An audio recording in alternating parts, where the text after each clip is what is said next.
the conservatives said, we want that guy. That's who we want. And the voters decided who the Republican nominee is going to be. This is a pretty interesting point by Stephen A. Smith. That was an ass kicking. It really, really was. And when you see stuff like that, you know, Canelo Alvarez, Triple G. Sounds like what happened to the Democrat. How about that? And you know what? And that was an ass kicking. That was, if we're being honest about it, it was a thorough ass kicking. Ain't no way around it, Bill. I mean, you know more politics than me, but damn it, a blind man could see the Democrats got their ass kicked. Yeah, it was like, you know what? I like that analogy. Democrats similar to Terrence Crawford, Errol Smith Jr. Yep, that works. I mean, it was that kind of ass kick. It won't work on a lot of people like me who don't know who these people are. Right. Why do you think it is that boxing became a sport that I was always interested in when it was Muhammad Ali and Joe Frazier, and even up to who got his ear bit off? Mike Tyson, Holyfield. Tyson, Holyfield. Right. And it's been years now. Is that because UFC? Combination of two. Number one, you can, and I love the fact that you made that analogy, because the kind of ass kicking that the Democrats just received is similar to a lot of that stuff. What do you think they should do about it? The Democrats? Yeah. How about having some?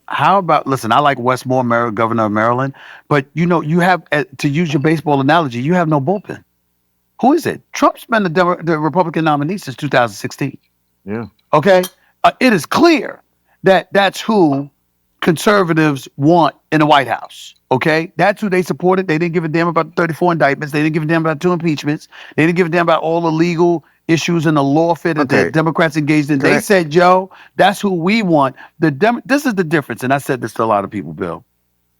The conservatives said, we want that guy.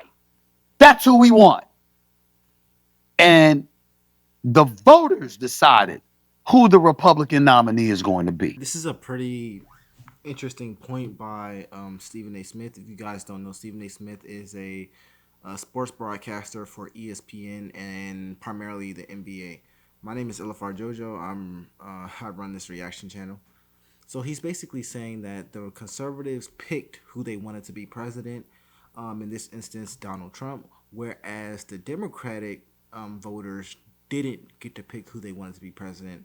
It was more so given to them, basically saying, this will be your president, aka Kamala Harris, which is kind of true in this previous election. Usually the person in the primary is voted for, or people decide who they want to run for their party, but Kamala Harris' situation was very different. She wasn't voted in the same way Donald Trump was voted in.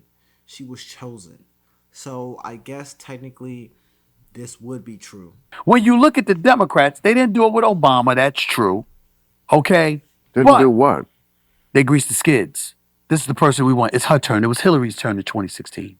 All right, Biden. Well, that's not Obama. Obama earned it. No, that's why I said he earned it. But in 2016, and I'm not even trying to imply. They voted. Hillary ran in the primaries. I'm not even trying to imply that she. But remember, they were complaining that Bernie Sanders had some momentum and was compromised by the Democratic Party because they were saying it was Hillary's turn. Bernie Sanders, I love him, but he's too far left, and he would have been a bigger disaster than Kamala was. That's fine. But what I'm saying to you is, still in all, Bill, what I would, it's rare that I disagree with you. What I'm saying is, the only thing I will push back on is, that's fine. But that's for the voter to decide. Right. And a lot of times the Democratic Party seems as if they've got their claws in the mix. Take Biden, for example. Okay, so, Clyburn helps him get through South Carolina. He ultimately goes to the Democratic nomination. He's the Democratic nominee for the president. He ultimately wins the election. There was supposed to be a red wave in 2022 in the midterms. The Republicans didn't pull that off. And Biden is feeling himself and saying, I ain't going anywhere. I'm not going to. I told y'all I was going to be a transitional president. I told y'all I was going to be a one-term dude. I'm just here as a stopgap to pave the way for the future of the Democratic Party. And then all of a sudden, he in office takes that power. He was a veritable John the Baptist. Just the guy who goes before. Come on, bro. Absolutely. Bill, the point is that your ass was going to be 82 years old in the White House. Come on now. And then I'll never forget this. Bill, I swear to you, I love your show, Real Time. I'm a huge fan. I watch it every chance I get.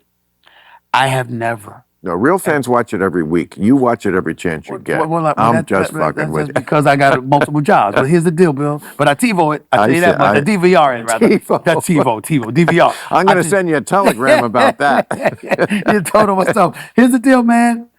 I have never wanted to be on your show more than I wanted to be on your show when Biden announced that he was going to run for reelection. Because I'm like this, what y'all going to say now? This is some straight bullshit. You got a situation where you won the midterm. You denied, you halted, you warded off the red wave. And you, knowing you're going to be 81 at election time, knowing you're going to be 82 in office, right? It wasn't the midterm. It was when the State of the Union address took place. And I saw these people. Remember, the liberals. So when you call yourself progressive, I think he's giving a fair message. The overall point of what Stephen A. Smith is saying is that people, I'm assuming, did not want Biden to run again for president. They did not want him to run. A big stigma for Joe Biden was that they were questioning his cognitive ability while he was in office. That was a big concern for Joe Biden. And I think when he first debated Donald Trump, it was put on a live display that there may be some issues there with his cognitive ability, especially considering he was running for president. But what he did anyways was say, I want to be president. And that's a big problem that I noticed in the Democratic Party.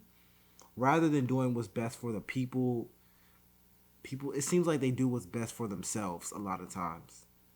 And it just showed when Biden ran for president, knowing it was wrong. It also showed when people were saying the economy sucks, and the response was, no, it doesn't. It also showed when people were saying, please stop sending so much money overseas, and they said, well, they didn't say anything. They just sent more money overseas. I don't understand it fully. I don't know why you would ignore what your people are saying, especially considering that you're supposed to represent them. But maybe I just need to look more into it. It doesn't really make much sense to me. I believe the Democratic Party could have performed better if they just listened to what people were saying. I feel like a lot of people who voted for Trump anyways were doing that out of retaliation for how the Democratic Party was acting. But I digress. Yeah. Oh, so you're looking forward with a dude that's going to be 82 and would leave office when he's 86. Really, y'all? I'm sitting there like, you got to be shitting me. This is what you're talking about? And I'm like, I knew I wasn't voting for Trump. I knew that wasn't going to happen. But I was saying to myself, what are you thinking? What are you thinking? And then I looked at their bullpen, and they had no one. They had no one. They had no one that could compete with Donald Trump. Well, not on a charisma level. Fair. Okay, fair enough. No, but charisma is what gets you votes, bro. Absolutely. And I've said it a million times, insanity photographs. Mm-hmm. It really does. I mean, it's charismatic. But I have so many things that I must contend here with. Sure. One, you're an ageist. There are people who are completely crackling right at 82. So I don't it's always a case by case basis. Right? Yeah. Nancy Pelosi don't have the problems that Biden have. I'm very supportive of in terms of Nancy Pelosi, in terms of how sharp she is. I don't believe I'm an ageist. Nancy Pelosi has lost a step in public, also, to be perfectly honest. But the job is never what you do in public. The job is done in the Oval Office. Okay. All you have to do is be. I never thought Biden couldn't do the job. The job is actually sitting in the Oval Office making decisions. He's not crazy. He hasn't lost his mind. He's not senile. He just can't do the public part.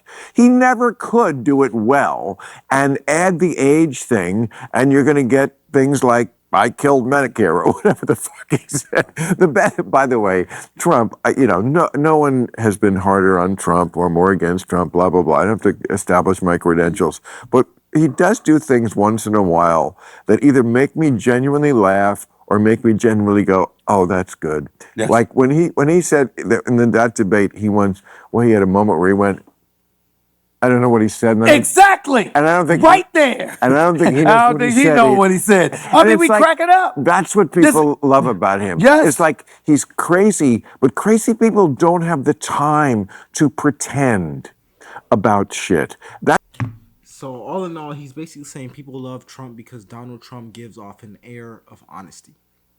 They say he's crazy, they say all these things, but they love the honesty.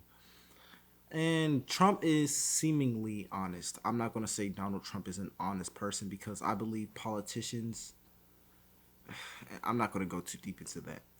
I will say this.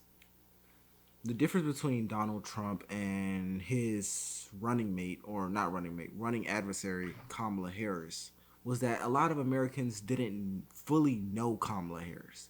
And what I mean by that is Kamala initially said that she was not going to change much from Biden's presidency. That's what she said.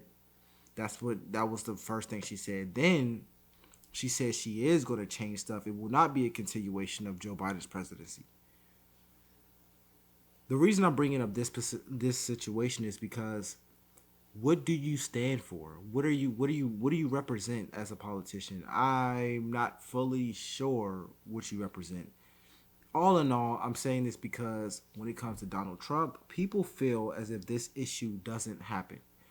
The reason why this is important for a president is because you want to know what you're getting yourself into. With Kamala Harris, it's maybe questionable to some Americans. With Donald Trump, to them, it's not that questionable. But anyways, I'm going to end the video right here. Let me know what you guys think in the comments below. It's LFR Jojo, and I'll see you guys in the next one.